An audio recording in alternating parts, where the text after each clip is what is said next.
Hayırdır? Şüpheli mi var? Var. Var bir şey mi var? Senin veteranın orası çıkar.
Burada bir denge düzeltmek lazım.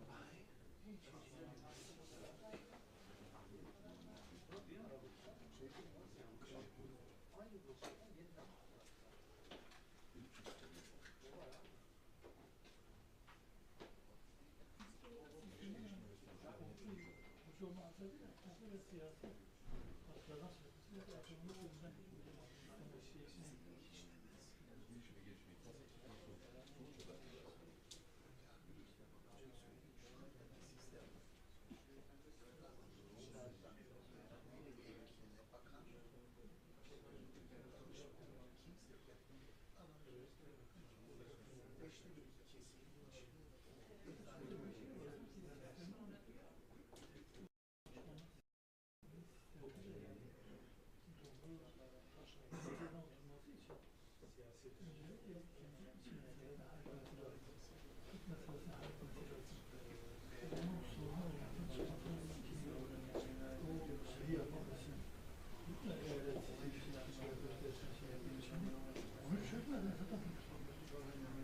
yüzden normal şartlarda bankaların gayet farklı tarafından seçilmesi, yerelin düşen bulunması, hepsi gelip oraya takılıyor.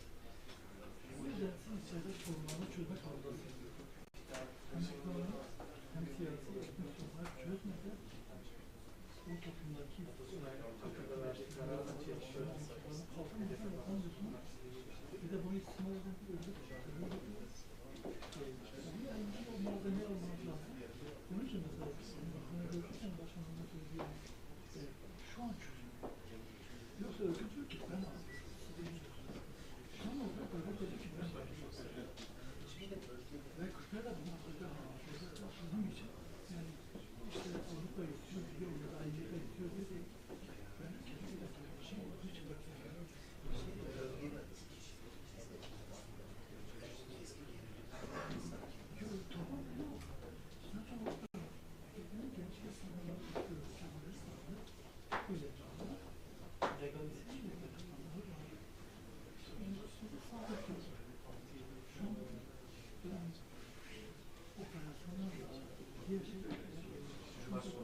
seçimi yapmak. Yani yapamamak da O kadar. Keşke kalkmasaydım. Bizim oturmamız gerekiyor.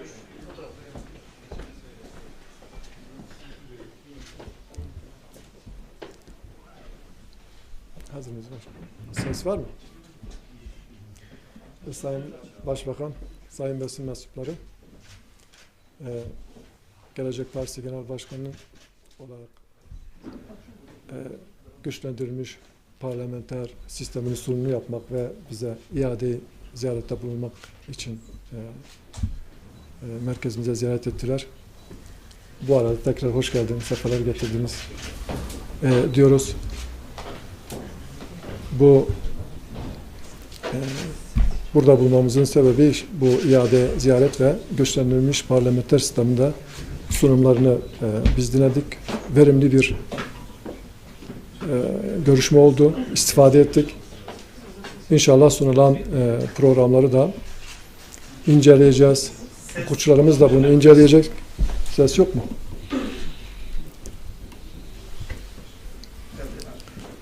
Evet.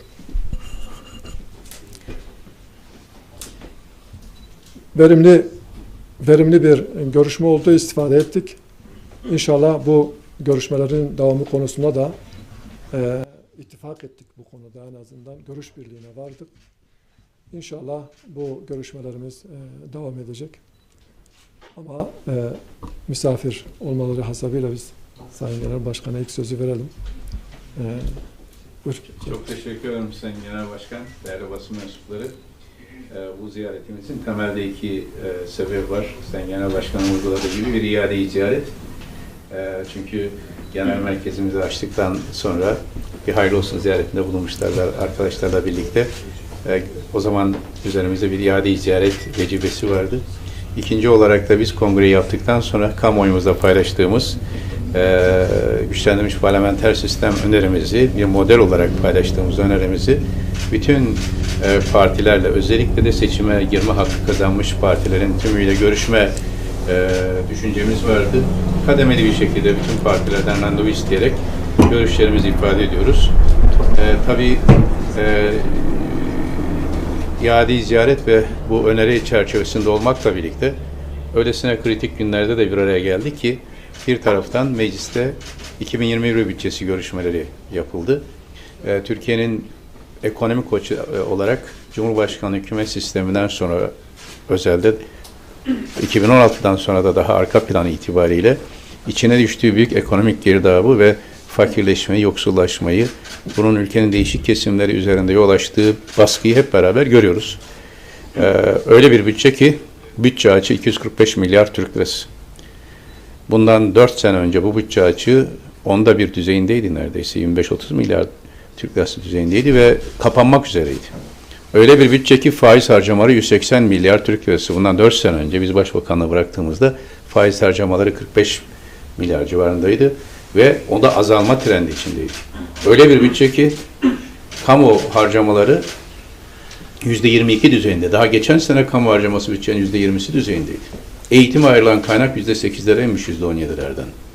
Yani kamu harcaması demek israf, şatafat, lüks gibi kaçılması gereken bu zor ekonomik kriz esnasında kaçılması gereken hususlar. Böyle bir konjektürde bu görüşmeye gerçekleştirmemiz hasebiyle de tabii çok daha geniş kapsamlı bir istişare de zemin oldu. Yine hukuk alanında çok ciddi problemlerle karşı karşıyayız. İşte kadın onurunu, insan onurunu ihlal eden çıplak arama iddiaları var.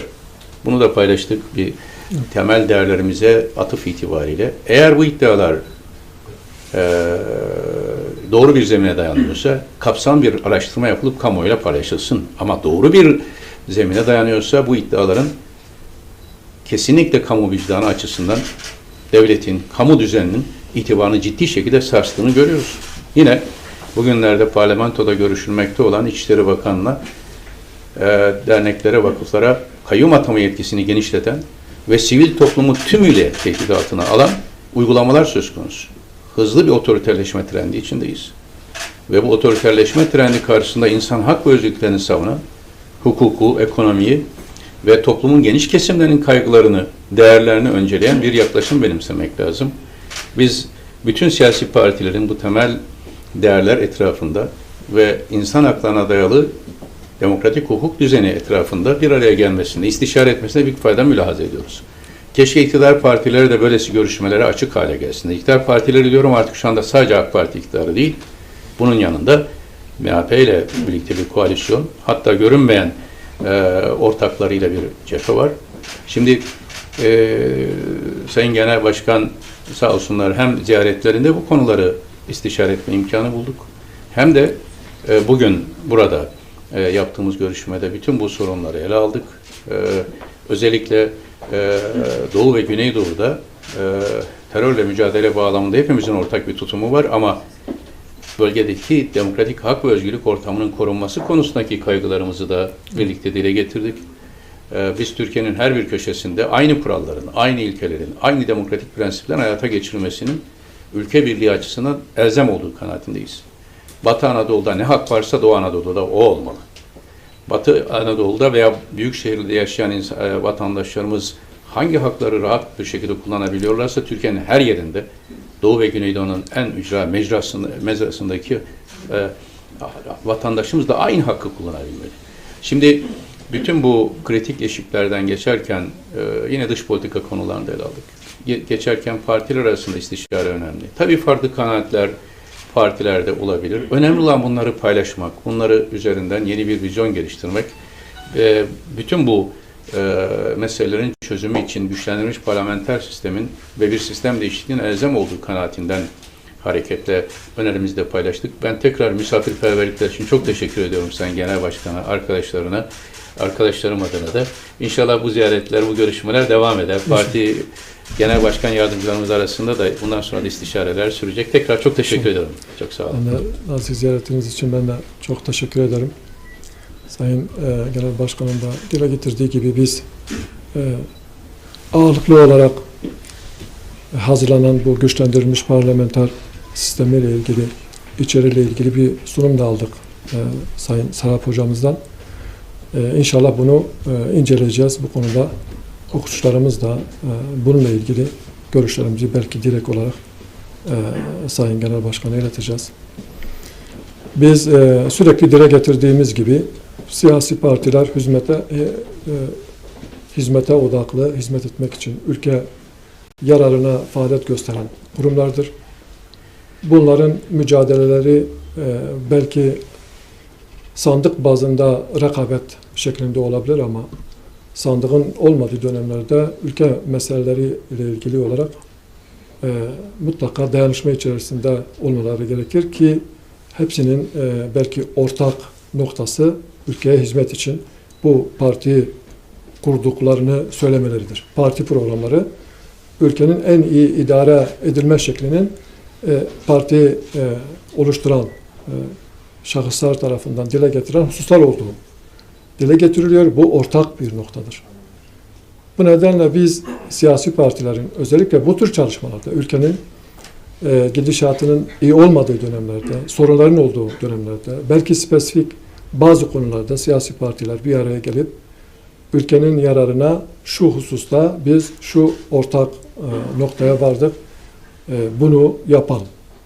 İktidar partisinin içinde olduğu veya olmadı. Yani iktidar partisi de olursa zaten bir sorun kalmayacak ama iktidar partisi olmasa bile neticede diğer bütün partiler konsensüs şeklinde bir araya gelip ortak bir noktaya gelirlerse bunun iktidar için de çok önemli bir baskı aracı olduğunu düşünüyoruz. Bu nedenle bu tür faaliyetlerin partiler arasında mutlaka olması gerektiğini dile getiriyoruz. Bu önemli bir husus çünkü katılımı da ülkenin, vatandaşların siyasete katılımı da çok yüksek düzeyde tutacaktır. Bu birlikteliği, bu yardımlaşmayı siyasi partiler yaparlarsa icra makamları da çok rahatlıkla usulsüzlüklere, yolsuzluklara kapılmazlar diye genel bir düşüncemiz var. Bugün de ağırlıklı olarak belki bu konuyu dile getirdik, bu konuda görüştük. Bunun dışında da ülke meseleleriyle ilgili Sayın Başbakan'la biz birçok konuda ortak noktaya vardık ülkenin sorunlarıyla ilgili. Bu görüşmelerinin devam etmesi bizce de çok önemlidir. İnşallah bundan sonra da bu görüşmeler devam edecek. Biz bunun ülke yararına ve ülkenin hayrına olacak bir çalışma olarak görüyoruz. Bunun devamını da diliyoruz. Tekrar ben Sayın Başbakan'a bu nazik ziyaretlerinden dolayı teşekkür ediyorum. Hoş geldiniz, sefalar getirdiniz. Çok teşekkür ederim. Çok sağ olun. Sorunuz varsa. Tabii. Dün Avrupa İnsan Hakları Mahkemesi Selahattin Demirtaş'la ilgili bir karar verdi. Tahliye edilmelidir dedi. Siz bu kararı nasıl değerlendiriyorsunuz? Biraz önce Cumhurbaşkanı Erdoğan konuştu. Avrupa İnsan Hakları Mahkemesi'nin verdiği bu karar tamamıyla siyasi dedi. Hukuk yolları tüketilmeden bu karar verilmiştir dedi. Kobani olaylarını hatırlattı. Onları hatırlatarak Avrupa İnsan Hakları Mahkemesi'nin böyle bir karar vermesi, tahliyesini istemesi ikiyüzlülüktür dedi. Nasıl değerlendiriyorsunuz? Hangi? Fox TV. Fox Buyurun. Buyurun lütfen misafir. Bu konudaki tutumumuzu daha önce birçok vesileyle ifade etmiştim. Bu ve benzer konulardaki ben bazı hukuk ilkelerinin belli kişi isimler üzerinden tartışıldığında hukuk ilkelerinden sapmalar yaşandığını acı bir şekilde tecrübe ederek gördüğümüz kanaatindeyim. Dolayısıyla ilkesel olarak bir şeyi bir kere kabul etmek lazım. Selahattin Demirtaş olur, başka isimler olur, kim olursa olsun bir suçlamayla muhatap olmuş kişi hukuki anlamda yargılanırken istisnai bir durum olmadığı sürece tutuklu şekilde yargılanmaması gerektiği kanaatindeyim. Tutuklu yargılanmaya biz parti olarak esastan karşıyız. Tutuklu yargılanma neticesinde tahliye, beraat söz konusu olsa dahi hiç tazmin edilmesi mümkün olmayan insan hakları ihlalleri doğurur. Dolayısıyla bütün bu konularda önce temel hukuk ilkelerine mutabık kalmamız lazım. Uzun tutuklu yargılamalar, uzun yargılamalar başlı başına bir insan hakları sorunu doğurmaktadır. Avrupa İnsan Hakları Mahkemesi ise bizim de sürecin içinde olduğumuz Avrupa Konseyi ile irtibatlı bir kuruluştur. Dolayısıyla Avrupa İnsan Hakları Mahkemesi'nin dayandığı temel insan hakları ilkeleri de Türkiye'nin de saygı duyduğu temel ilkelerdir. Burada eğer bir ihtilaf söz konusu ve iç hukukla ilgili tamamlanmamış durumu söz konusu ise o zaman yetkilere düşen görev iç hukuk süreçlerini bir an önce tamamlamaktır. Uzun süren yargılamalarla iç hukuk süreci tamamlanmamış deyip sonra bunu bir eleştiri söz konusu olduğunda bir gerekçe olarak söylemek doğru değil. Avrupa İnsan Hakları Mahkemesi şu veya bu görüşte olabilir ama Türkiye Cumhuriyeti vatandaşlarının öncelikle iç hukuk süreçlerinden etkilenerek uzun süre tutuklu kalmasına bizim ilkesel olarak karşı çıkmamız lazım. İç hukuk süreci nasıl tamamlanacak? Muhakeme edilecek. Ona itiraz yapılacak, Yargıtay'a gidecek. Bütün bu süreçleri. Ama siz bir hükme varmadan uzun yıllarca insanları mahkemede tutarsanız bu nasıl bir sonuç doğurur? Dolayısıyla kişilerden bağımsız ve azade olarak söylüyorum. Herhangi bir suça isnat edilen kişinin tutukluluk süresi istisnai durum olmadığı sürece en kısa sürede kalmalı ve insan hakları standartlarına uygun olmalı. Bizim de altına imza attığımız evrensel hukuk standartlarına uygun olmalı. Uzun tutukluluk süresinin doğurduğu insan hakları ihlalleri ortadan kaldırılmalı. Mümkün olan en kısa sürede hükme gidilmeli ve beraat ediyorsa hakları tazmin edilmeli. Suçlu görülüyorsa ondan sonra diğer hukuki süreçler tamamlanmalı. Ama yıllarca süren bir hukuk süreci varsa iç hukuk süreçleri bitmedi. Dolayısıyla bu konuda bir fikir beyan edilemez demek de tutarlı olmaz. Evet, teşekkür ederim. Ben de bu verilen kararla ilgili olarak hem dosya hem de AİHM'in verdiği, genel kurulun verdiği kararın içeriği hakkında ayrıntılı bilgiye sahip değiliz. Hangi dosyayla ilgili bu karar verildi? Bu konuda çok bilgimiz olmadığı için özel bu meseleyle bir dosyayla ilgili olarak görüş bildirmenin çok doğru olmadığını düşünüyorum. İlkesel bakmak lazım, ben de Sayın Başbakan'ın dediği gibi. Şimdi devletler biraz zorunluluktan bir de çağımızın gereği olarak uluslararası sözleşmelerde, uluslararası kuruluşların içerisinde bulunurlar. Bu doğal bir yoldur ve devletler kendi rotalarını belli bir yöne doğru çizerler bu şekilde. Türkiye Cumhuriyeti de ilk günden beri rotasını Avrupa'ya doğru, batıya doğru yönetmiş ve bu şekilde birçok kurum ve kuruluşla ortak hareket etmektedir. Avrupa Konseyi ve bunun bir devamı olan Avrupa İnsan Hakları Mahkemesi'nin kararlarını kabul etme de bu yönde bir zorunluluktur. Bu anlamda Avrupa İnsan Hakları Mahkemesi Türkiye Cumhuriyeti'nin yasalarına göre, anayasaya göre uyulması gereken bir karar olarak önümüze duruyor. Bunu bir kere yana bırakmamız lazım. Yani madem ki uluslararası sözleşmelere imza atmışsınız, onun gereğini de mutlaka yerine getirmek lazım. Ama ben bir hukukçu olarak yıllarca Avrupa İnsan Hakları Mahkemesi dosyalarını takip ettim. Doğrudan veya dolaylı olarak görüyoruz ki Avrupa İnsan Hakları Mahkemesi'nin kararlarının önemli bir kısmı siyasi kaygılarla verilen kararlardır. Biz bunu başörtüsü kararlarında da bunu gördük. Yani Avrupa İnsan Hakları Mahkemesi'nin verdiği karar hukukun üstünlüğüne dayalı bir karardır. Mutlaka içselleştirmemiz lazım gibi bir durumda değiliz. Yasal olarak kendimizi zorunlu hissetsek bile ruhen bu Avrupa İnsan Hakları Mahkemeleri kararlarının sorgulanabilir olması gerektiğini düşünüyoruz.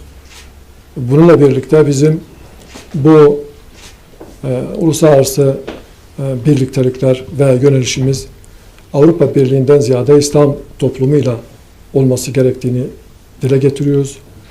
Yıllarca dile getirdiğimiz belki en sık hususlardan bir tanesi, biz bir İslam medeniyetinin kültürünü taşıyoruz.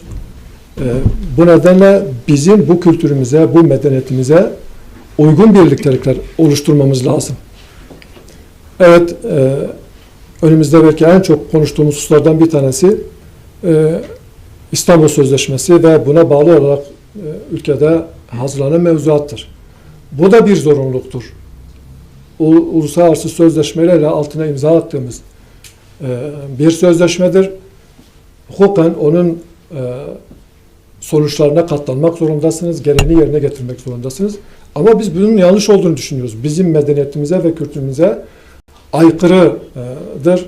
Batı medeniyetiyle bizim medeniyetimiz bu anlamda bir gen uyuşmazlığı var. Türkiye'nin yönünü artık Batı'dan gelen her şeye açık, her gelen karara uyan bir mekanizmaya dönüşmesinden vazgeçmesi lazım diye düşünüyoruz. Evet. Buyur. Teşekkürler. Kürsan 24 Televizyon'dan Ömer Sönmez. İlk sorum Sayın Sağlam'a olacak. Efendim geçtiğimiz hafta Beştepe'de Cumhurbaşkanı Erdoğan'la bir görüşme gerçekleştirdiniz.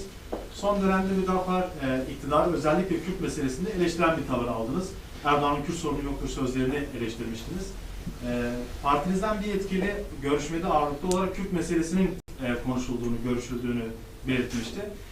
Bu görüşmede Kürt meselesiyle ilgili siz ne söylediniz Hüdapar olarak? Ve Sayın Erdoğan Kürt meselesindeki Kürt sorunu yoktur sözleriyle ilgili bir değerlendirmede bulundu mu? İkinci sorum ise her ikiniz olacak. Bir süredir Türkiye siyasetinde yeni bir çözüm süreci olacak mı tartışmaları yaşanıyor. Cumhurbaşkanı danışmanının bazı temaslar yaptığı, AK Partili bazı yetkililerin bir takım görüşmeler yaptığı söyleniyor. Bu hususla ilgili hem Hüdapar'ın hem de Gelecek Partisi'nin değerlendirmesi nedir? Teşekkürler. İsterseniz sizden Buyurun başlayalım. lütfen. Yok, sizden başlayalım. İlk soru Ondan sonra ben tekrar dönerim. Şimdi Türkiye'de şu anda en temel mesele bütün vatandaşlarımız 83 milyon insanın demokratik standartlarda bir hukuk devleti düzenine kavuşmasıdır. Bu sağlanmadan herhangi bir başka konuda ekonomik, siyasi, sosyal konuda mesafe almak mümkün değil. Her şeyden önce şunu görmemiz lazım. Maalesef 90'lı yıllardaki güvenlikçi ve dışlayıcı bir dil ve söylem ve eylem bugün Türkiye'nin bütününde ama özellikle de Doğu ve Güneydoğu'da etkili kılınıyor. Ve buradan doğan daha önce çok ciddi mesafeler alınmış konularda dahi çok ciddi geriye gidişler yaşanıyor. Birçok konuyu bugün dile getirdik. Kürt vatandaşlarımızın sorunlarıyla ilgili KCK düzeninden sıkılan ve o düzene karşı o düzendeki ihmal sıkıntıları yaşayan vatandaşlarımız şimdi kayyum düzeni ile kendi iradelerin yok sayılması sorunuyla karşı karşıya kalıyor. Diğer taraftan son birkaç ay içinde Çok sayıda vilayetimizi ziyaret ettim. Doğu ve Güneydoğu'da da birçok vilayetimizi ziyaret ettim. Halkımızla bir araya geldim. Gençlerimizin ciddi bir istihdam, işsizlik ve gelecek kaygısı var. Ve eşit Türkiye Cumhuriyeti vatandaşları olarak sistemde yer alma isteği, arzusu, talepleri var. Bu taleplerin mutlak surette yerine getirilmesi lazım. Geçmişte yaşanan tecrübeler hepsi değerlendirilebilir. Birçok tecrübe yaşadı bütün bu süre içinde Kürt meselesi bağlamında Türkiye. Ve bu yeni dönemde bizim parti olarak kanaatimiz çok açık ve nettir. Demokratik hak ve özgürlükler söz konusu olduğunda hiçbir vatandaşımızın dışlanmadı. Dili, örfü, kültürü, geleneği dolayısıyla hiçbir vatandaşımızın tahkir edilmediği, ötekileştirilmediği, Türkiye'de anayasal düzenin en kapsayıcı şekilde dile getirildiği ve bütün vatandaşlarımızın, Kürt vatandaşlarımız ve seçmenlerimiz de içinde olmak üzere bütün vatandaşlarımız haklarının gözetildiği yeni bir döneme ihtiyaç var.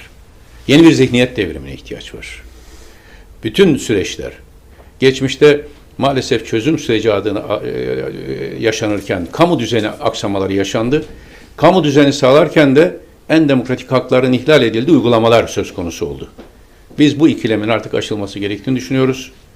Türkiye'de bütün bu sorunların demokratik süreçler içinde tartışılabildiği, herkesin sisteme katılabildiği ve parlamentoda temsilin bütün toplum kesimlerince gerçekleştirilebildiği yeni bir dönemin başlaması gerektiğini inanıyoruz. Bu bağlamda her tür yeni düşünceye de Türkiye açık olmalı ve tartışmaya da, konuşmaya da açık olmalı. Evet. Evet, külliyede Kürt meselesi dediğimiz sorunu biz konuştuk. Belki zamanımızın önemli bir kısmını bu meseleyi izah etmeye geçti ama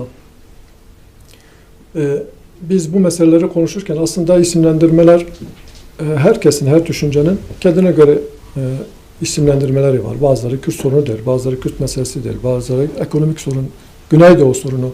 Biz isimlendirmelere çok takılmıyoruz ama Türkiye'de şu anda canımızı acıtan bir husus var. Vatandaşların önemli bir kısmı kendi haklarının tam olarak tanınmadığı, kültürel haklarının tanınmadığı konusunda bir şikayetleri var ve 40 yıla yakın bir süredir de bu konuyu gündeme getirerek bu kılıf altında ülke insanının enerjisini buraya harcayan, hem insani anlamda 50 binden fazla insanın katledildiği ve ülke ekonomisinin önemli bir kısmının heba olmasına neden olan bir sorunla karşı karşıyayız. Biz bunu aslında temel insani haklar olarak görüyoruz. Yani bir hukuk çerçevesinde temel insani haklar olarak baktığımızda kimin ne isim verdiği çok önemli değil. Her vatandaşın eşit bir şekilde bu ülkede yaşama hakkı var. Birinci sınıf vatandaş olarak görülmesi, tanınması hakkı var. Bizim temel düşüncemiz bunun anayasada garanti altına alınmasıdır. Artık hükümetlerin, devirlerin değişmesiyle, darbelerin olmasıyla, müdahalelerle bozulmayacak bir hale gelmesidir. Bu ülkenin temelinde Kürtlerin ve Türklerin birlikte oluşturduğu bir devlet var. Bu ilk günden beri böyle ama bir süre sonra insanların önemli bir kısmının inkar edildiği, yok edilmeye çalışıldığı, katliamlara uğradığı bir dönemi yaşadık. Şu anda belki yaşayanların büyük bir kısmı bunu canlı olarak gören insana kalmadı ama zihinlerden nesilden nesile aktarılıyor. Ülke insanının önemli bir kısmı maalesef bu geçmişte uğradığı hukuksuzluklara ve zulümlere karşı bir çekincesi var. Kendini görmek istiyor anayasada. Tanınmak istiyor. Anayasaca tanınmak istiyor. Biz özellikle bunu her platformda dile getirmeye çalışıyoruz. Az önce Sayın Başbakan'a da biz içeride belki önemli zaman dilimini bu konuları konuşmayla geçirdik. Sayın Cumhurbaşkanı'na da bunu izah etmeye çalıştık. Tabii herkesin bu konuyu isimlendirmesi farklı olabilir. Ama bir sorun var ve bunun çözülmesi gerektiği konusunda herhalde ülke insanların kimsenin bu konuda bir şüphesi yok. Çözüm süreciyle ilgili olarak yine aynı şekilde biz bunu temel insan hakları olarak gördüğümüzden dolayı daha önce yaşadığımız gibi birileriyle masa etrafına oturup konuşmanın da aslında gerekli olmadığı, temel insan haklarının pazarlık konusu yapılamayacağı, isteğe bağlı da olmayacağını düşünüyoruz.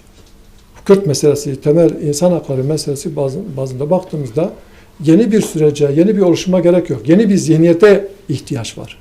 Ve bunu hiç kimseyle muhatap olmadan anayasa önüne koyarak bu konuda yapılanması gereken ihtiyaçları karşılayacak ne gerekiyorsa bunu anayasaya yerleştirelim. Hiç kimseyi de muhatap almayın. Ve bunu anayasamıza koyalım. Bundan sonra insanlar huzurlu bir şekilde, güven içerisinde bu ülkede herkes yaşasın. Ama bir kısım insan elinde silahla ortalıkta dolaşıyorsa bu silahları bıraktırmak için güvenlik güçleri mi artık ve istihbarat örgütleri mi bir şekilde, yani kim yapıyorsa bununla konuşsun, silahlarını bıraktırsın, ama bunu bir pazarlık konusu, insan haklarını ve Kürtlerin istediği temel hakları bir pazarlık konusu olarak yapılmasına biz ilk günden karşı çıktık. Yeni bir sürecin de bu temeller üzerinde eğer yapılacaksa bunun doğru olmadığını düşünüyoruz. Efendim benim de her iki genel başkana iki ayrı sorum olacak. İlk sorum Sayın İshak Sağlam'a. Şimdi efendim 9 Kasım tarihinde Gelecek Partisi güçlendirilmiş parlamenter sistem adıyla bir alternatif sistem açıkladı Türkiye kamuoyuna. Siz daha önce başkanlık sistemini desteklemiştiniz. Şu anki pozisyonunuz nedir? Hala başkanlık sistemini bugünkü haliyle destekliyor musunuz? Bu anlamda siz güçlendirilmiş parlamenter sisteme nasıl bakıyorsunuz? İkinci sorum Sayın Davutoğlu. Efendim siz cezaevlerinde çıplak arama hususundan bahsettiniz. Bununla beraber son dönemlerde bazı cezaevlerinde açlık grevleri yapıldığına dair de bazı duyumlar var. Kamuoyunda gittikçe artan haberler var bununla, özellikle sosyal medyada. Bu konuya dair neler söyleyeceksiniz? Cezaevinin genel olarak koşulları var. Keza 2021 bütçesinde yine 39 tane yeni cezaevinin yapılması öngörülüyor. Bütçeye de değindiniz. Geçen yıl 18, yani 2020 yılında 18 tane cezaevi yapıldı. Son 7 yılda 141 tane cezaevi yapıldı. Bu kadar çok cezaevi yapılmasını nasıl değerlendireceksiniz? Rudal TV'den Şevket Erkin. Evet. Tekrar. İlk soru sizeydi ama madem Başbakanlığım döneminde bir briefing alırken Adalet Bakanımız yapılan cezaevlerinden, Sağlık Bakanımız da yapılan hastanelerden bahsettiğinde kendilerine galiba bir yanlış isimlendirme var. Bakanlığın adı Ceza Bakanlığı değil, Adalet Bakanlığı. Sağlık Bakanlığı'nda da adı da Hastalık Bakanlığı değil, Sağlık Bakanlığı. Dolayısıyla bir Sağlık Bakanlığı'nın koruyucu sağlık tedbirleriyle hastalığı azaltması ölçüsünde bir başarısı olur. Bir Adalet Bakanı'nın da adaleti yaygınlaştırması suretiyle cezaevlerine ihtiyacı azalttığı ölçüde başarısı olur. Biz hükümet olarak buna böyle bakmalıyız demiştim. Şahsi kanaatim de böyledir. Devlete yüklediğim anlam da budur. Bir devlet ne kadar çok cezaevi inşa etmek zorunda kalıyorsa aslında şu veya bu şekilde suç olgusunun orada o kadar yaygınlaştığını da kabul etmiş oluyor.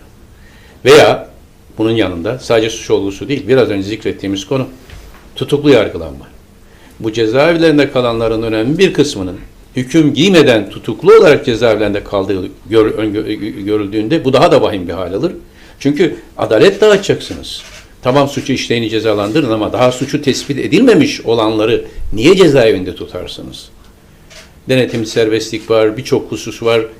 Dolayısıyla bir toplumda demokratik hukuk devleti olduğunun göstergelerinden birisi cezaevlerindeki tutuklu ile hükümlü sayılar arasındaki orandır.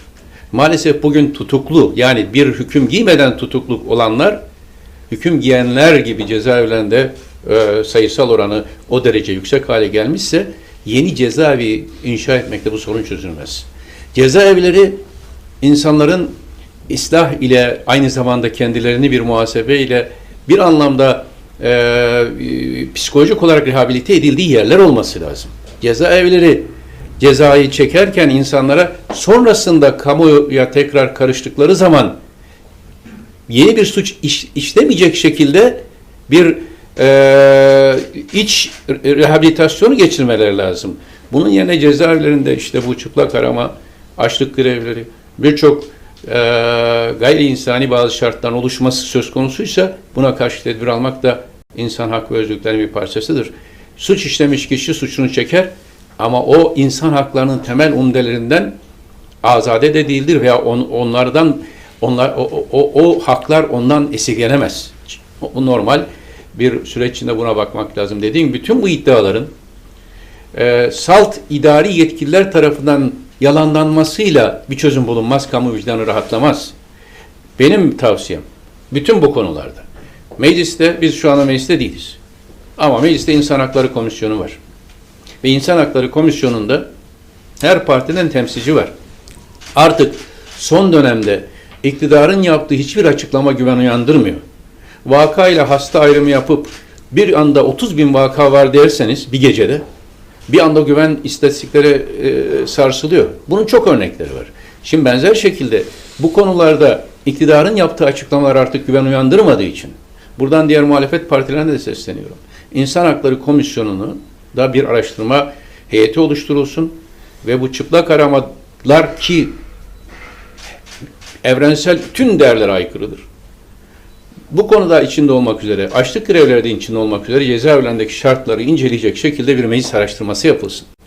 Dediğim gibi böyle bir yanlış uygulama yoksa kamu vicdanı rahatlar. Varsa da sorumluları en ağır şekilde hesap vermek durumundadır.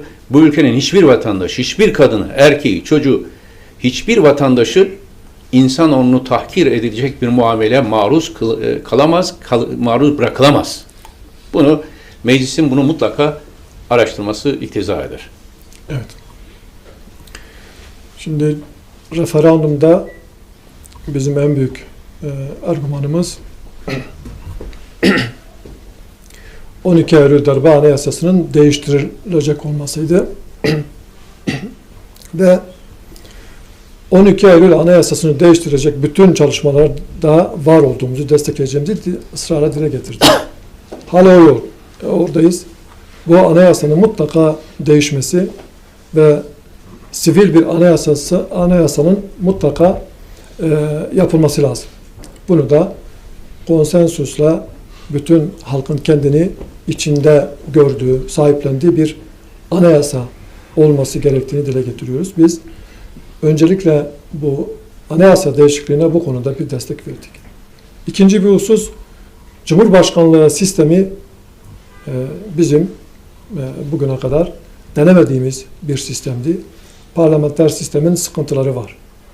Parlamenter sistemde her ne kadar ismi parlamenter sistem de olsa parti başkanının bütün milletvekillerini tayin ettiği, meclis oluştuktan sonra da içinden hükümeti çıkardığı ve hükümetin başına geçtiği bir sistemdir. Aslında yine tek kişinin bir egemenliğinin bulunduğu bir sistem vardı daha önce. Çok da parlamenter sisteme uygun olmayan sistemimiz vardı ama 12 Eylül Anayasası'nın da oluşturduğu Cumhurbaşkanı'na olması gereken çok fazla yetki verildiği için de böyle iki başlılık oluşuyordu. Bu nedenle biz o sisteme temelden karşıyız ve şu anda da o yerde duruyoruz. Ama Cumhurbaşkanlığı sistemi de denemediğimiz bir sistem olduğu için Türkiye'de uygulanabilir, güzel sonuçlar verebilir düşüncemiz vardı. Hala da yani bu sistem olarak insanlık onuruna aykırıdır, olmaması gereken bir şeydir gibi bir düşüncemiz yok. İsimlere çok fazla takılmıyoruz. Bizim takıldığımız husus şu: Türkiye'de bir hukuk devleti inşa edelim. Bunun adı ne olursa olsun. Bir hukuk devleti olsun, hukukun üstünlüğünün olduğu bir sistem getirelim. Yetkileri bu konuda kurumlara bölüştürelim. Kime yetki veriyorsak ona aynı zamanda sorumluluk da yükleyelim. Sorumluluğun altında olsun. Ama denetlenebilir olsun. Yani bir insana bir sorumluluk yüklediğiniz zaman evet doğal olarak o sorumluluğun yerine getirmesi için yetki vereceksiniz. Ama mutlaka denetlenebilir olması lazım, denetlenmesi lazım. Biz bu açıdan bakıyoruz. Yani bu sisteme. İnşallah kısa bir sunum aldık. Bu sistemi inceleyeceğiz. Hukukçularımız da inceleyecek. Bu konuda belki ileride doğrudan düşüncelerimizi de iletebiliriz. Bu anlamda biz isimlere takılmıyoruz. Yeter ki Türkiye'nin bu sorunlarını karşılayabilecek bir sistem olsun, denetlenebilir. Yani icra makamlarının denetlendiği ve denetimden kaçamayacağı bir sistem oluşturalım. Biz bu konuda isimlere dediğim gibi takılmıyoruz. İnceleyeceğiz. Ona göre biz inşallah orta noktada buluşacağız. Görüşmelerimize devam edecek inşallah bu konuda. İnşallah. Kısa bir açıklama. Tabii Sayın Genel Başkanım da söyledi bu hususu ama daha da uzağa kavuşturmak lazım. Bizim geliştirdiğimiz bu yeni öneri kesinlikle bizdeki eski çarpık parlamenter sisteme dönüş değildir. Evet. Ne 1924'ün ana çoğunlukçu sistemine, ne 1961'in vesayet sistemine, ne de 1982'nin melez sistemine dönüştür.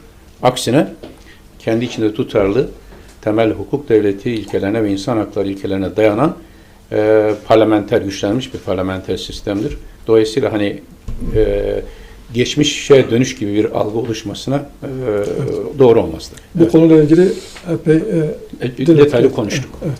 Efendim çok kısa olarak bir de asgari ücreti sormak istiyorum ekonomi gündemde. Birkaç gün sonra asgari ücret belirlenecek. TÜİK 2792 lira olmalı dedi. CHP'den 3100 dedi. Sendikalar daha üstünü söylüyor. Sizin asgari ücret konusundaki Yoksa bir şey ya da ne kadar olmalı? Şurada. Şimdi belli tabii ve bunu ilk açıklayan partilerden biriydik. Çok bizim hem ekonomi alanında çok yetkin akademisyenler, piyasa tecrübesine sahip arkadaşlarımız, bürokrasi tecrübesi sahip arkadaşlarımız var. Biz asgari ücretin net, hiçbir vergiye falan muhatap olmaksızın 3300 Türk lirası olması gerektiği kanaatindeyiz.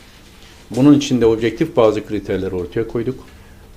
Türkiye'deki gıda enflasyonu, üretici enflasyonu, tüketici enflasyonu ve genel fiyat endeksleri arasındaki dengelerin hepsini göz önünde bulunarak matematiksel bir formülle 3300 Türk lirası diyoruz. Ve bunun altındaki asgari ücretin insan onunla yakışır bir hayat standartını vatandaşlarımıza sağlamak hususunda yeterli olmayacak kanaatindeyiz. Ayrıca asgari ücretin bütün kesintilerden de arındırılması gerektiğini söylüyoruz. Ve bu anlamda da son derece mağdur kesimler var. Asgari ücret düzeyinde bile maaş alamayan kesimler var. Son olarak yine partimizde Gelecek Partisi olarak yaptığımız bir açıklamada mesela Doğu'daki güvenlik korucularının şu andaki aldığı şeyler asgari ücretin çok gerisindedir. Şu anki asgari ücretin bile. Ve Türkiye'deki bekçilerle ilgili yapılan düzenleme de içinde olmak üzere mutlaka belli bir standarda getirilmesi lazım. Yani bunu bir örnek olarak söylüyorum. Türkiye'de maalesef özellikle pandemi şartları dolayısıyla ortaya çıkan tablo asgari ücretin standardının mutlaka evrensel standartlara uygun olması ve insan onuna uygun olması gerektiğini düşünüyorum. Bunu söyleme hakkını şahsen ben kendimde de görüyorum. Çünkü Türkiye Cumhuriyeti tarihinin en yüksek asgari ücret artışı Başbakanlığım döneminde 2016'da %30 artmıştı asgari ücret. Enflasyon %6'ydı. Üretici enflasyonu %3'tü. Yani üretici enflasyonun 10 misli, tüketici enflasyonun 5 misli bir asgari ücret artışı sağlamıştık. Ve 2016 Ocağı'nda ve o dönemde de bu enflasyon olumsuz şekilde etkilememişti. Eğer kimse asgari ücret yüksek tespit edilirse enflasyona olumsuz etki yapar diye bakmasın. Enflasyona olumsuz etkiyi Sayın Cumhurbaşkanı da itiraf ettiği gibi geçmiş Hazine Maliye Bakanlığı'nın kur politikaları sebebiyle kurdaki değişim zaten olumsuz etki yaptı. O etkiyi göz ardı edip milletin 3-5 kuruş asgari ücretinden kesinti yapmaya kalkmak ve bunun enflasyona baskı oluşturacağını söylemek hem ekonomi bilmemezlik olur hem de sosyal adalet diye bir nosyondan bir haber olmak olur. Biz net olarak asgari ücretin 3300, en az 3300 lira olması gerektiğini düşünüyoruz. Evet. Asgari ücretle ilgili olarak şu anda mecliste bulunan partilerin daha önce ittifak ettiği bir husus vardı. Biz vergiden arındıralım diye. Fakat bu yasallaşmadı. Şu anda hemen hemen herkesin mutlaka asgari ücretin vergiden arındırılması gerektiği konusunda hemfikir.